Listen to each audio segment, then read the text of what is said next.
Hello, hello. We're cruising. Yeah, All right. we're good. How's our angle tilt towards each other? Good enough? Yeah. I feel like we're good here. Yeah. Sweet.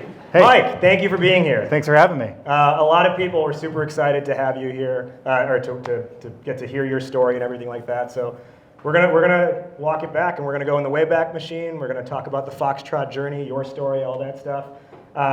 Let's start with, earlier when you got here, we were just talking for a minute, and I didn't know this, but you are one of 6 siblings, is it? 6 boys. They really wanted a girl, and they got 6 of us. So you got a boys starting basketball team and the 6th man. As the oldest of 6 siblings, what do you feel like your family dynamic kind of has taught you as you now are an adult in the operating in the world?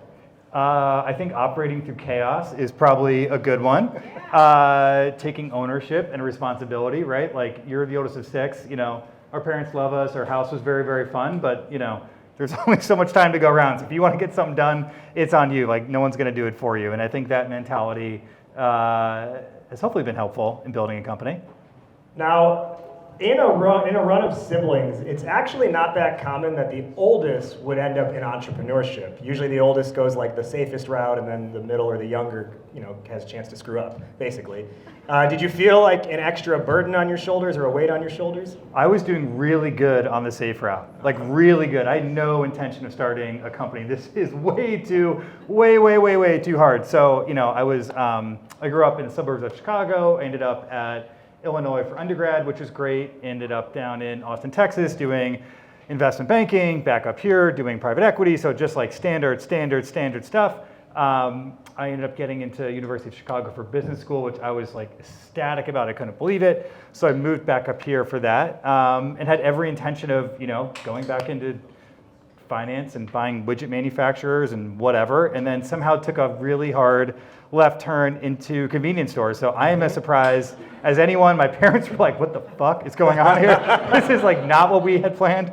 But I think there's some lessons in that too. Like, entrepreneurship is really hard. Starting a company is really hard. And so, you have to have a ton of conviction in what you're doing to actually put yourself out there and making it happen. So kudos to everyone here for being on that journey. I mean, I've had so many friends over there who have companies, and a few more that I've gotten to meet tonight. And it really is just putting one foot in front of the other, and to get to this stage where you have a product and you are able to sample it to people and talk about it. Like, that's a huge step. Make some noise for everyone again who is demoing, right? So, you said you made that left turn into convenience stores. I'm curious, your co-founder, Taylor Bloom, and you, were you just growing up, you're like, I love 7-Eleven and I want to build this. Who picks convenience store? 25-year-olds who are in certain states. No, it was one of those things again, I was fortunate. I was living in Austin, which is this amazing city in terms of food and beverage. So, there's crazy things. This is a decade ago. So it was all about craft beer. The coffee scene was crazy. There were these bakeries everywhere. I moved back to Chicago, same deal. And meanwhile, on the coast, I've always been really into brands. And so there's so much interesting stuff happening in CPG more broadly. And then locally on the chef side, there was just so much energy and action around that. And then conversely, no matter where I moved in the city, it didn't matter what neighborhood I was in, I was just living next to the same, really crummy 7-Eleven, for lack of a better word, right? And it's well, how can there be all this excitement in essentially every neighborhood in the city, but the thing that's serving these communities, it's this kind of drab, depressing place filled with products that don't at all resonate to what, me, my friends, and others were into. And so the idea was, these guys are smart, meaning 7-Eleven or whoever. They know sort of which categories make a convenience store. So let's not reinvent the wheel there, but we can go in and re-merchandise that with all the stuff that we're obsessed with, right? So my friend is making this crazy coffee. These guys are making the best beer. Did you have that donut? Did you hear about that one place in Brooklyn that's making this crazy sauce? And kind of turn convenience from this place of just kind of lowest common denominator product to a celebration of what's out there. And so that was very much the sort of inspiration for starting it. Can you hand me that system seltzer that's there? Sorry, my mouth's quite dry. It's the system seltzer. The system works. Are you parched? Would you like a seltzer? Would you like a cocktail? Maybe an affogato? I am good. Thank you so Okay. much. As soon as I finish, I'm getting more of the host because that stuff is the real deal. Okay, so you're bringing a lot of stuff together, and you're going into a hyper entrenched market, right? Like 7-Eleven's been around for years. They can't, I mean, for those who are old enough to remember White Hen, remember they were the biggest competitor and then 7-Eleven bought them out. When you're initially trying to raise capital for this, are you talking to investors and are you saying like, we're going up against 7-Eleven? Like how are you able to even convince them in the first place? It's a radical idea. I couldn't. I mean, I was horrible at fundraise. I mean, like really bad. Like I don't know how far you want to skip ahead, but like we couldn't, I mean, for the first 4 years, I couldn't raise money. And like by not raising money, I mean like, really couldn't raise money for like 2 or 3 years. And then it was like $25,000, $50,000 checks at a time. And, so never had more than like 4 months of runway, not paying. It's like, just a total mess. So the good part about that is you have to have a ton of conviction in what you're doing to keep going, because otherwise you're like, it like really makes you go crazy. But that like, going up to bat like every day, being told no every day is, probably not good for you. But it, did ask, myself, my co-founder, a lot of hard questions like, why are we doing this? Like, are we crazy? Like, what is going on here? And so what we always went back to was, the data, right? And so it's like, all right, well, this knucklehead who doesn't know what we're talking about says no, but he doesn't know what he's talking about anyway. Meanwhile, like I know how to like read our cohort data, right? And we had, like 80% revenue retention 2 years out. Like who has that, right? And so when customers found out about Foxtrot, they would come back more often, and more importantly, what they were coming back for was the really specific parts of why we started it, right? So like I always carried Diet Coke and Oreos because like no one's made a better Oreo than Oreos so far. And people bought them, but what they were really coming for was like really cool, interesting wine, or like, some ice cream that you couldn't get anywhere else, or some local cookie that I was obsessed with. And so what was driving baskets and what was driving that cohort behavior was like the really specific stuff that we were doing, that we had a unique take on that no one else was doing. And so like for sure, if we didn't, like if our data said something different, we would have stopped, because you like running into a wall is not good for anyone. But we just had conviction that like at a certain point, this thing was going to have to turn. So you mentioned it was a rough journey. Did you have a moment where you were like, you wanted to give up, or you were like about to? Yes, years. I mean, constantly. Yeah, no, totally. It's awful. I mean, like think about it. So I was super fortunate that I got into this like. I was so excited to get into school. I'm like, my God, this is amazing. I can go do whatever I want now. And then, I ended up passing up my, fancy offer to go start this company, which is like kind of crazy, but it was like, sort of working. And then, it's like all fun and games for the first like year, but now it's, you have a ton of debt. You have no money. I mean, everyone's in a different situation, right? But like you have a ton of debt, you have no money. All your friends are now in these like very fancy jobs, killing it. And you're like, hanging out in a random convenience store in Lincoln Park at 10 o'clock at night bagging groceries. Like, you're like, I don't know if this was a good idea. So there was a lot of moments like that. It's funny now, but it was super not funny then. So I'm happy I started it young. But like in all seriousness, yes. And I'd say there was no way that I would have kept doing it, that I would have gotten anywhere if I didn't have my co-founder, Taylor. So, he was our CTO, is our CTO.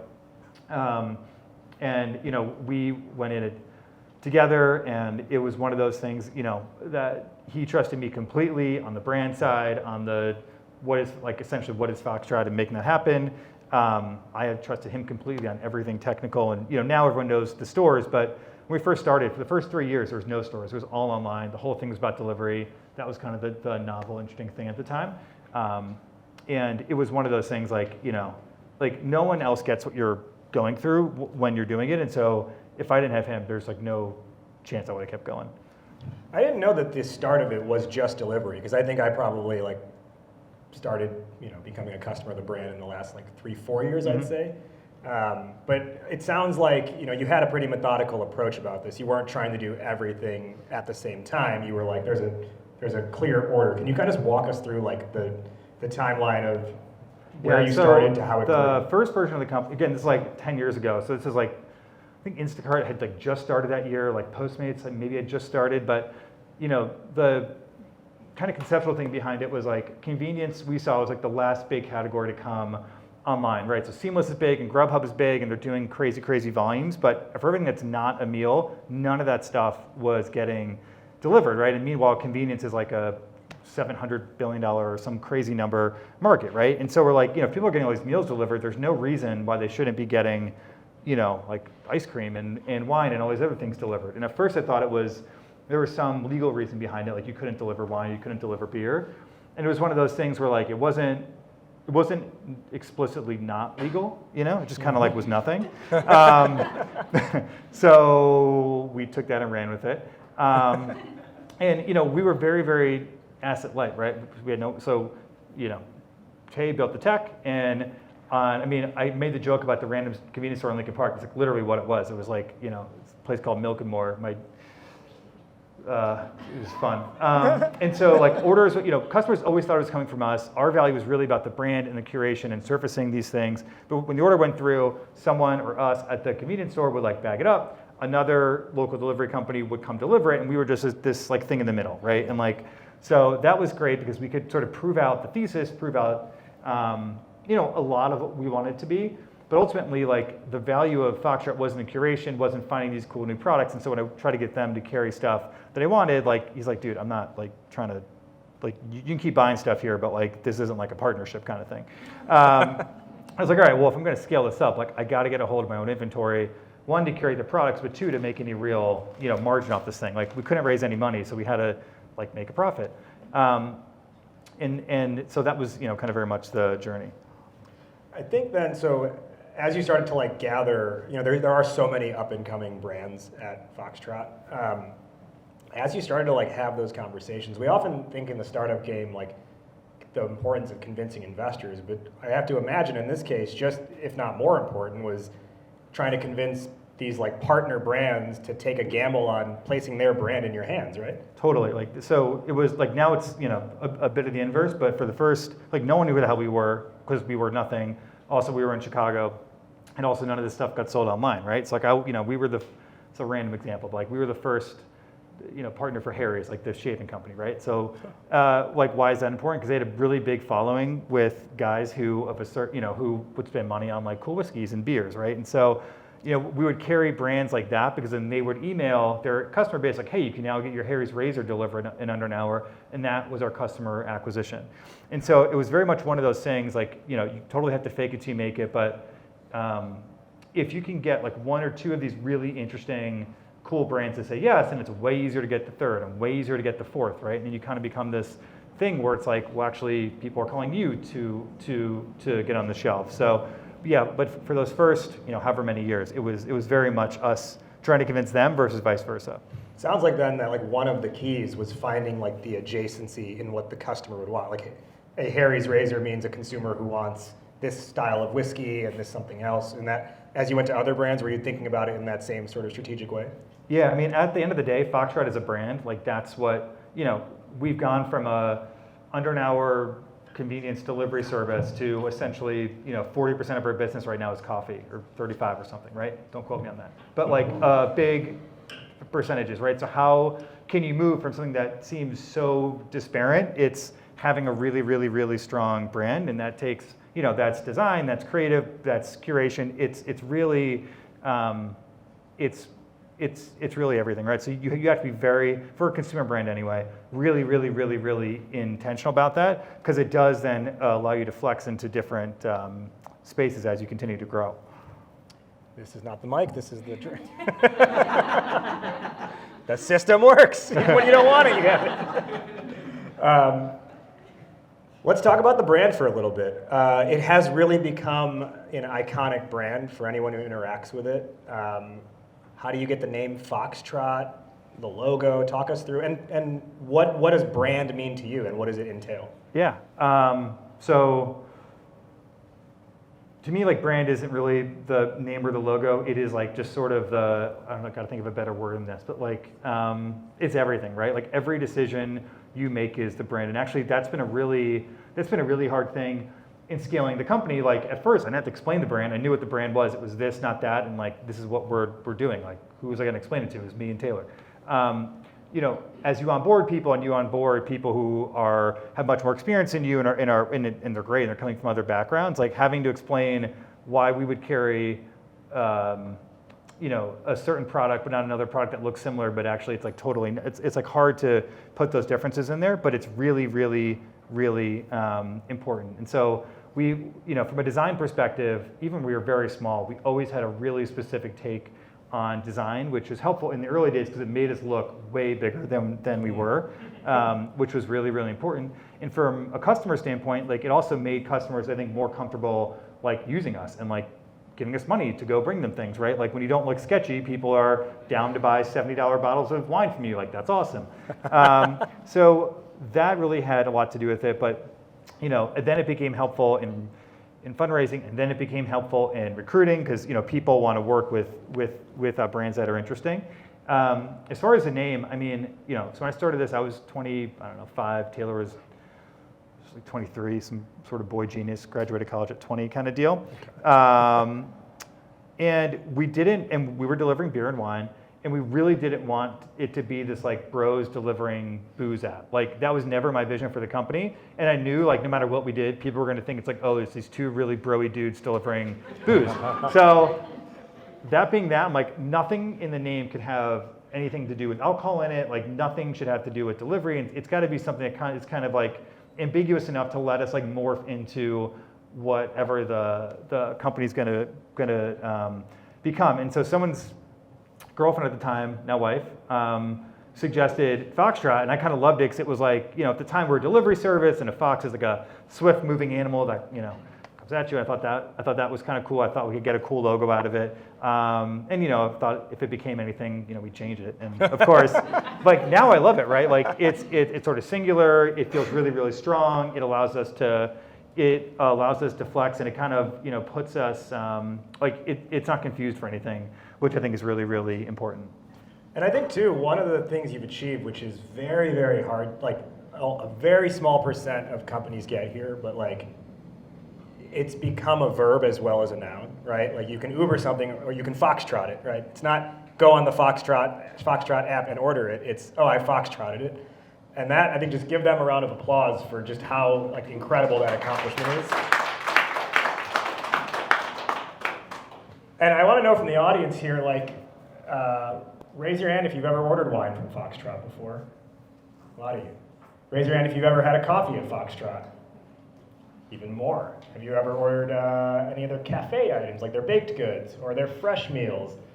Anything off the shelf, like the packaged goods, yeah?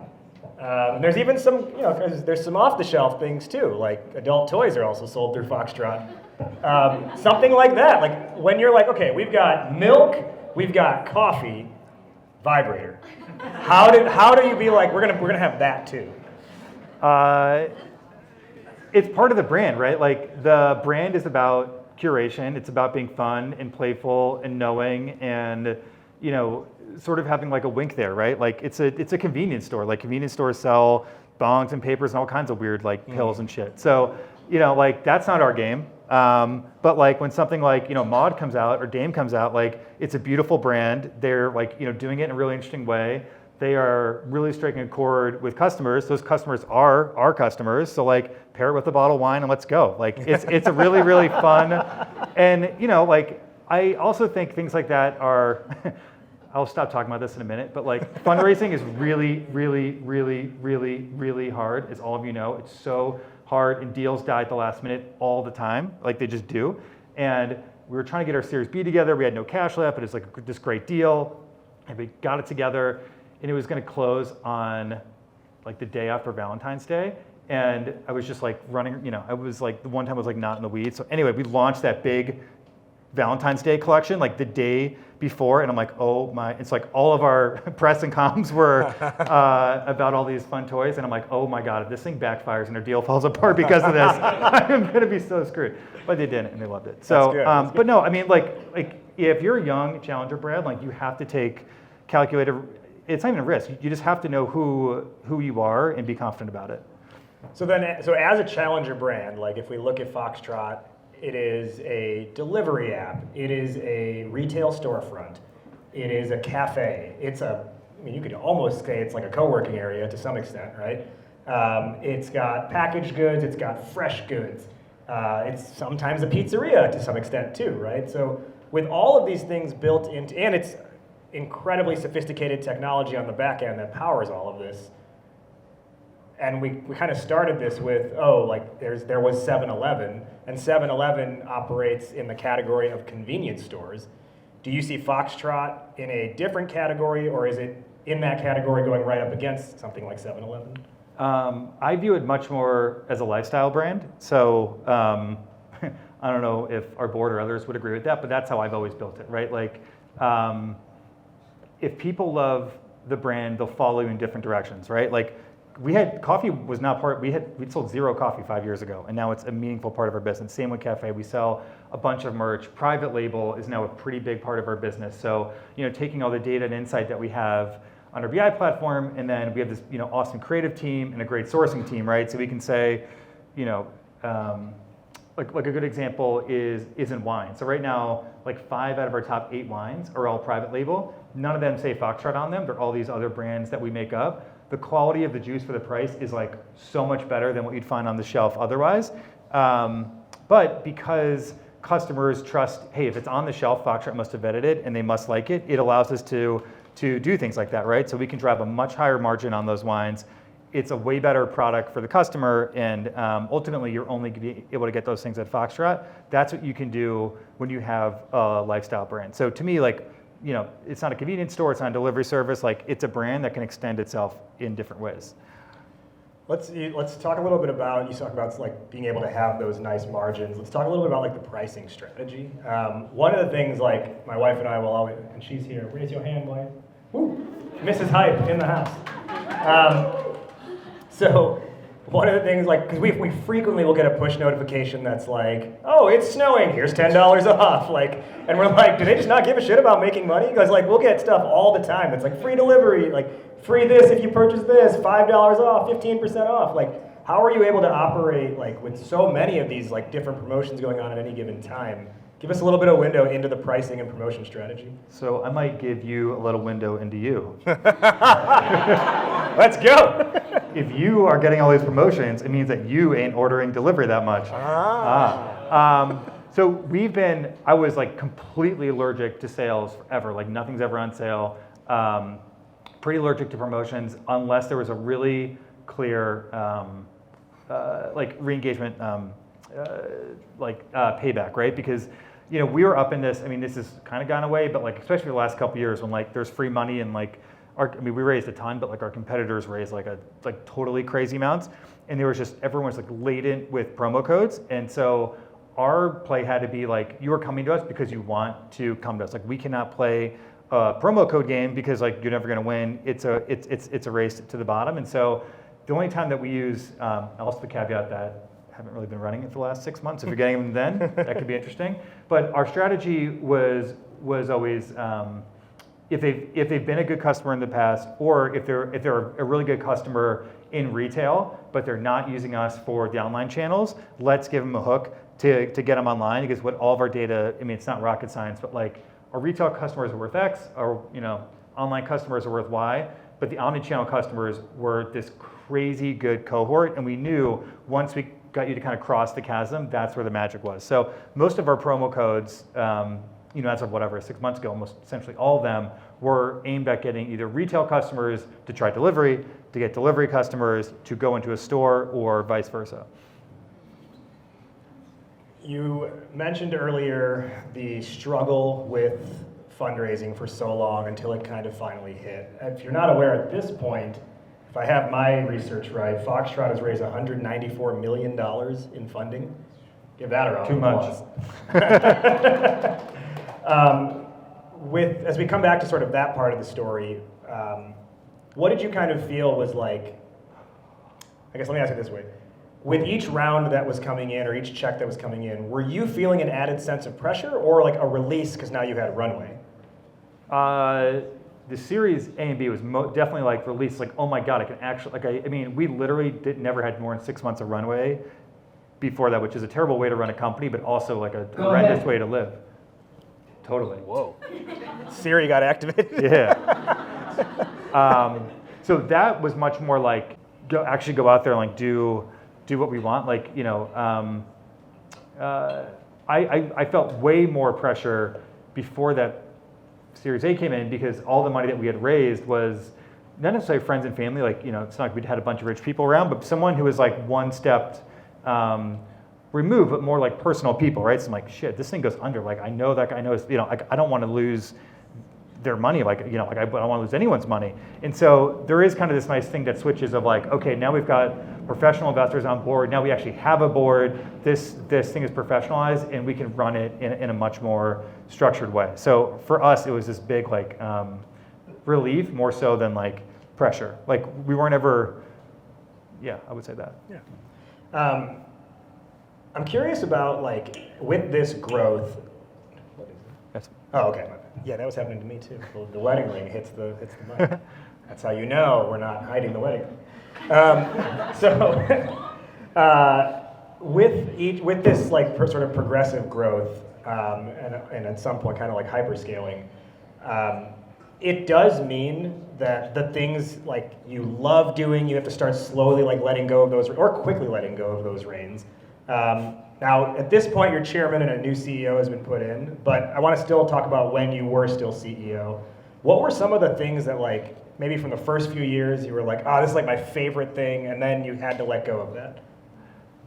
That's a good question. I actually tried to really not let go of that stuff. I just worked way too long. So like, you know, 2 examples of that, like the brand creative everything. Like I can't design anything, but for whatever reason, like I had a very, very, very strong perspective on like, it's this, not that. And we were so fortunate that Rob, who's our creative director, who's like the man we have just such a good partnership, right? So I mean like obviously every private label product, but like every campaign, every store sign, everything. I never ever let that stuff go because like if you lose, like I always thought if we lost one of those touch points, like it's gone. Same thing on merch. I mean, up to like a year and a half ago, I wish I kept it longer. Like literally nothing got on the shelf unless it was like obviously like unless I tasted it, but like unless, you know, it like went through our system, which ended up just becoming like, is someone on the team obsessed with this product, right? And so like,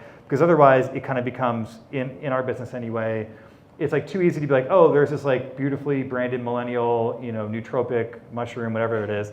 And like it looks cool, but like no one's gonna buy it, right? And so you start adding things that are like, I don't know, some hypothetical yuppie millennial's gonna buy this, but no one likes it.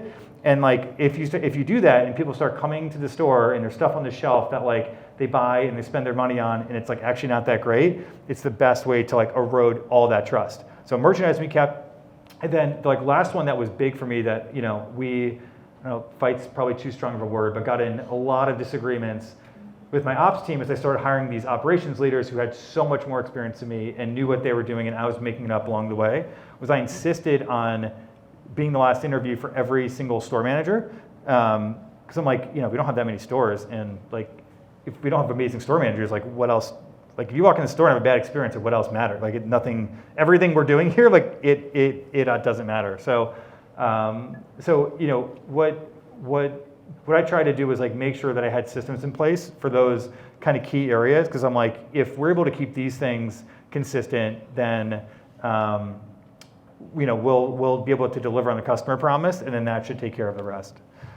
I really like that. But I also went totally crazy, so. But I like that, right? Like you're focusing on, you talked about earlier, the importance of brand, and like you said, it's not just the logo, it's what happens when you open the app. Like what does even the screen look like? How do you feel when you walk in the door? And I think that scrutiny over even just like I need to talk to every store manager maintains that protection. And it's who you hire, right? So I mean, like we had probably 2 craziest standards for who we would hire at a fledgling startup, and we would do all the technical stuff. We would go through all of it, but then the last questions are always like what was the last show you saw? Like what's your favorite restaurant? Like what books are you into right now? And trying to there was no right answer to those questions, but I wanted them to have answers to those questions, right? Like I didn't care what you were into, but I wanted you to be into something and be interested in it, right? Because you can't do work at a young, for us anyway, like this young creative company that was all around merchandising and all around newness, if you yourself weren't actually interested in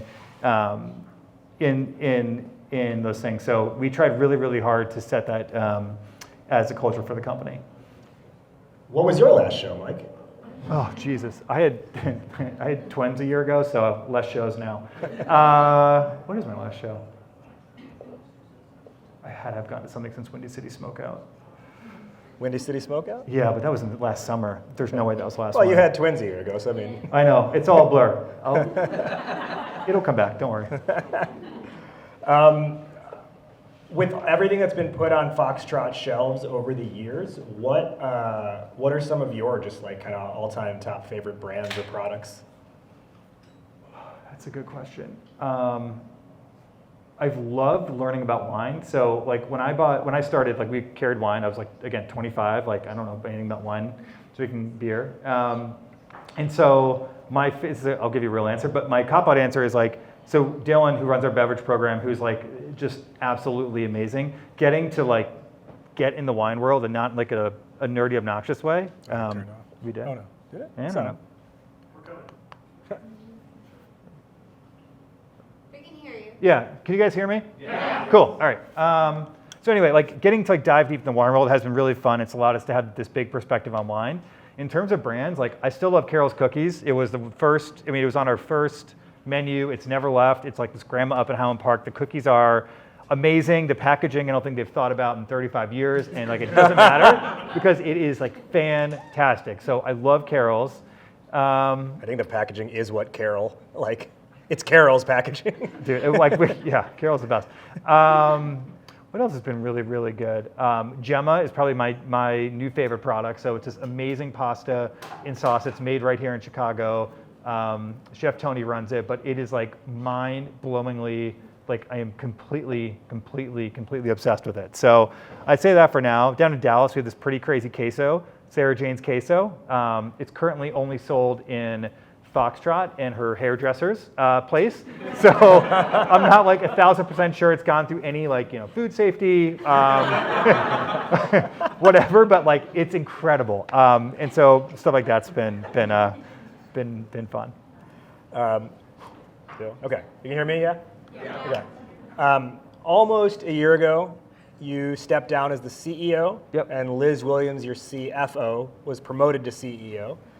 And she's got a really impressive background, like doing senior operations for Taco Bell and Yum brands.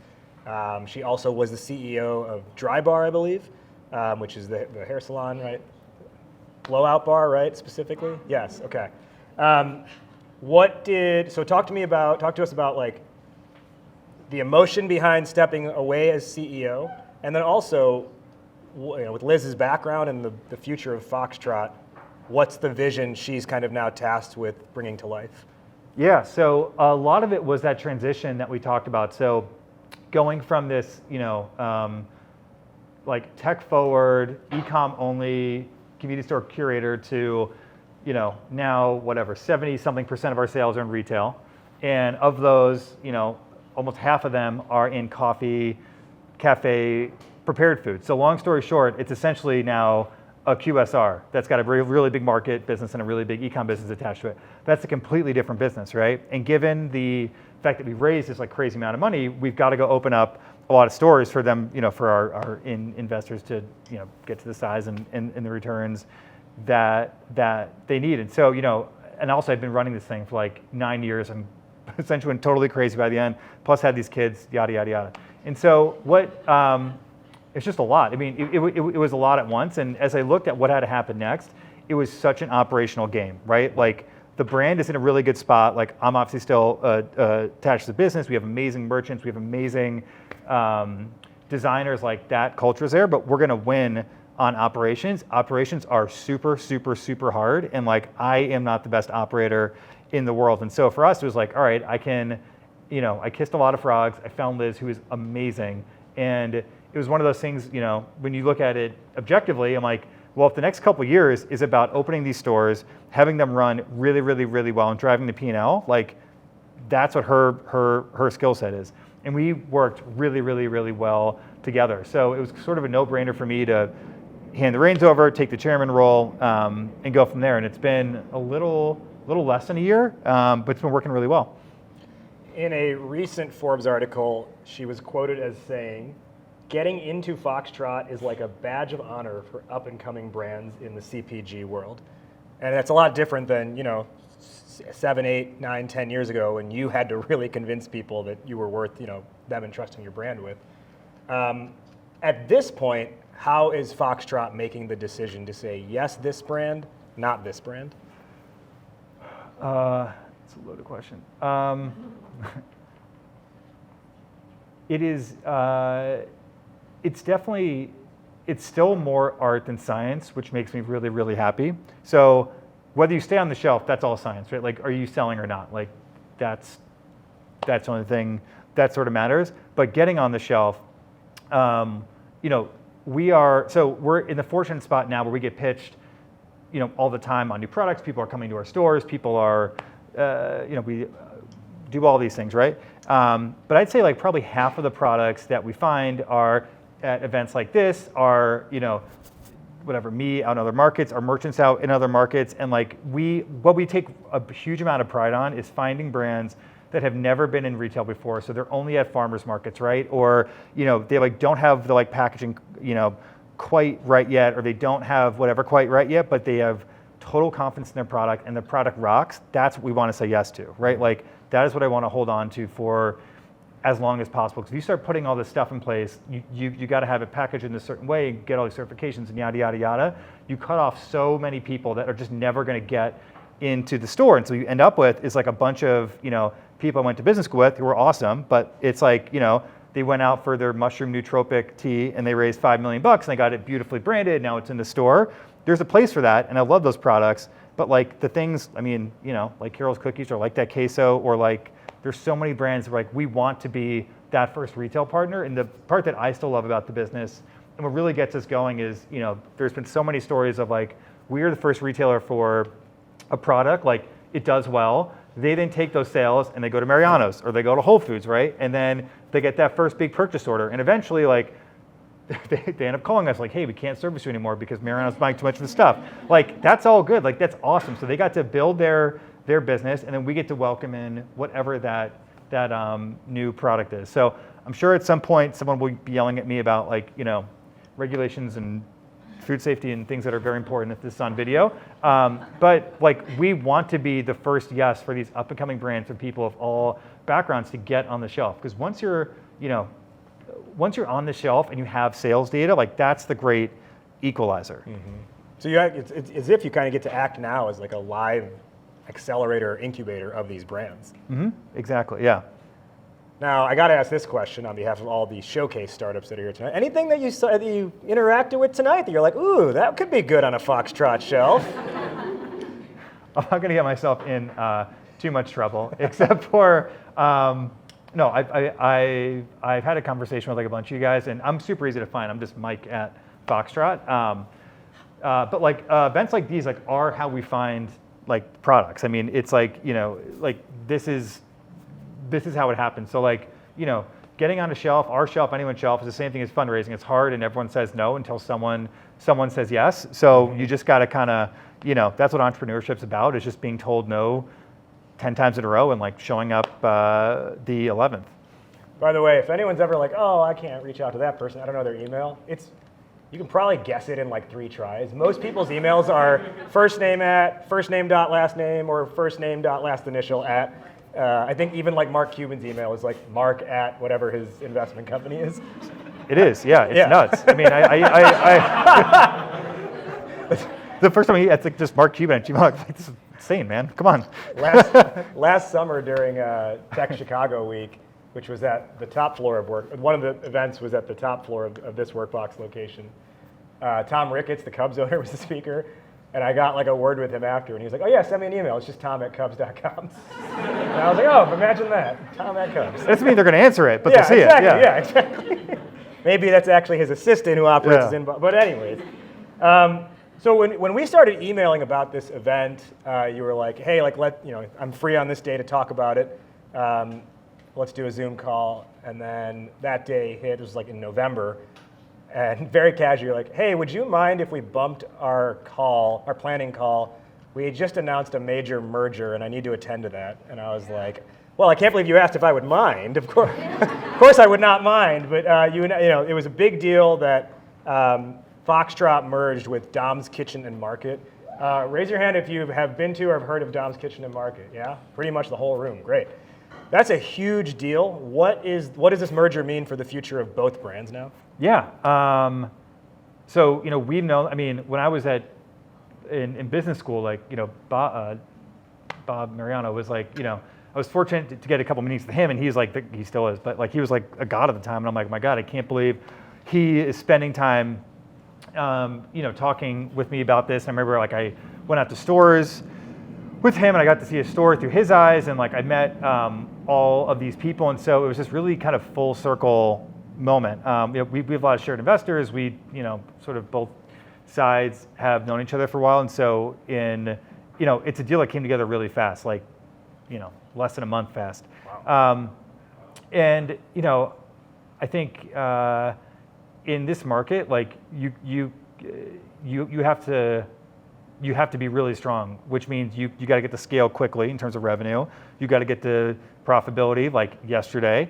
And combining our two companies, got us to a scale that was really, really interesting, essentially overnight. And when you looked at it, the things that I think that we were really, really good at, I thought we could port over to them, and the things that they were really, really good at, I thought we needed help on. So rather than try to, spend another year or two figuring out doing all the hard work, it was like, why don't we just kind of, get these things together and go forward. So it was really, really helpful that we had that long history beforehand. And I mean, it's only been like a month, or was it January? Yeah, whatever, 2 months. But I was in the office today, like all the Dom's people are in our office, like everyone's working together, like it's on, which is really cool. Nice. I've got two more questions. I'm going to ask one, and then we'll do maximum 2 audience questions, and I'll ask my final one. Knowing everything you know now about building a company, about growing as a person, all of these things, the Mike today, what's one piece of advice you would give to the Mike of 10, 11 years ago? Oh, that's such a loaded question. I'll answer it 2 ways. On the fundraising front, I mean, I feel like I really did waste like 4 years trying to convince, do we have like a bunch of Chicago VCs in the room? The same group of VCs to fund us. And like I totally believe, you can meet with someone, they can pass, you can come back 6 months or a year later and they'll say yes, right? 3rd, 4th, 5th, 7th, 8th, 100th time, like it ain't gonna happen. So I think for like a lot of early stage brands, try that route, but ultimately, like if you do need capital, there are a lot of alternate sources of angels who can honestly be like more helpful to your business, that can get to yes quicker. And while it might be nice to have a VC on your cap table, it's more important to get capitalized and go. And so I wish I had not wasted so much time trying to convince VCs to fund the business. And then I think the second thing would just be to stick to your guns. Like everything about starting a company is the reason you're doing it is you have something in your head that is like, I get this thing and I'm going after it. So it's nice to talk to other people. It's nice to get advice. It's nice to talk to folks who are, have been there and done it before. But ultimately, like you have to trust your gut. Like that is what is going to get you there. And so, especially when you're starting something, you're young and you haven't, done it before. I think it's kind of scary to trust your gut over someone else who has been there, done it. But ultimately, I think it's the right move. All right. Audience, who's got a question? Your hand came up first. What's your name and what's your question? I'm Daniel. I'm CEO right now of a new startup making peanut butter. I'm just wondering, what was the biggest game changer for you, and also what was the biggest challenge, and also when do you do your category reviews? Now that was 3 questions. So if you get one of them, which one are you picking? What was the biggest game changer? Okay, the question is, what was your biggest game changer in running this? Opening that first store in the West Loop. So, 3 years online only. I just signed a lease. We had a personally guaranteed lease. So we signed this I don't know what they were going to take from us if we didn't have anything. But so it was a 1,500 square foot store underneath the train tracks, mid block in the West Loop, which was like there's nothing over there. It was in the middle of nowhere. But we had a space and it was ours, and it was a store, and the vibe was right, and it was one of those things where just this is it. Why doesn't this exist anywhere? And it was being in that physical space. It felt so different than the online side, which I still love. I mean, I still think our app is amazing, but it was one of those things that was a big eye opener of I think this is actually what we're supposed to be doing. So the biggest moment for sure was getting that store open. It was also the scariest. We had, again, had to sign a lease. How do you even sign a lease? How do you build out a space? How do you get permits? How do you get a liquor? I mean, it's all a mess, but you figure it out. Yeah. In Chicago, you can get away with the permitting. Just kidding. Let's go. I'll let you pick the next person's question. Raise your hand if you've got a question. Yep. Hi. So my name is Whitney. I have done a lot of marketing, and I work for my own company. I do social media management. A lot of the questions that I get asked from a lot of my clients and help them develop is a niche. And it seems like you've really developed a niche. You've answered quite a bit of questions based on the background of the brand. But I'm curious how much of your niche was developed based on statistics, like research, or just personal branding, how you actually developed the Foxtrot niche. The question is, how much of Foxtrot's niche was developed based on the data and the research versus just kind of branding decisions? So I don't know if this is the right answer. I would say, none of it was based on data, or to start. But then it was all based on data once it's live, right? So it's a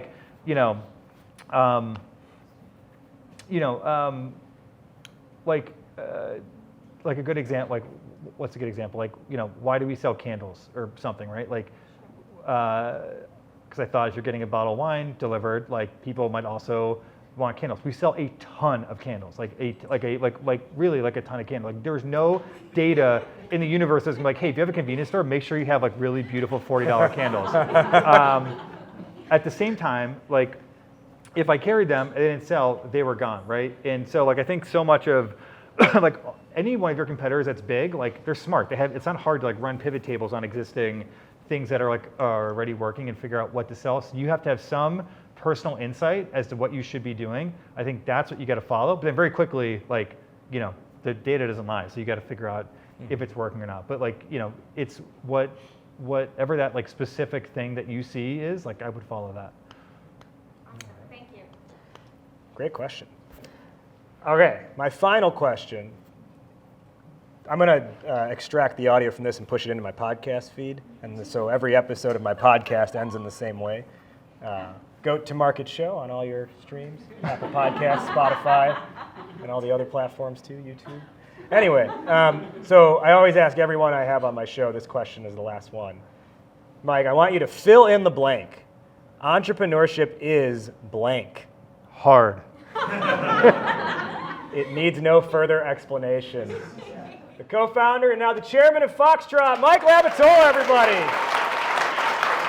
That was great. Thank you. Appreciate it. Thank you.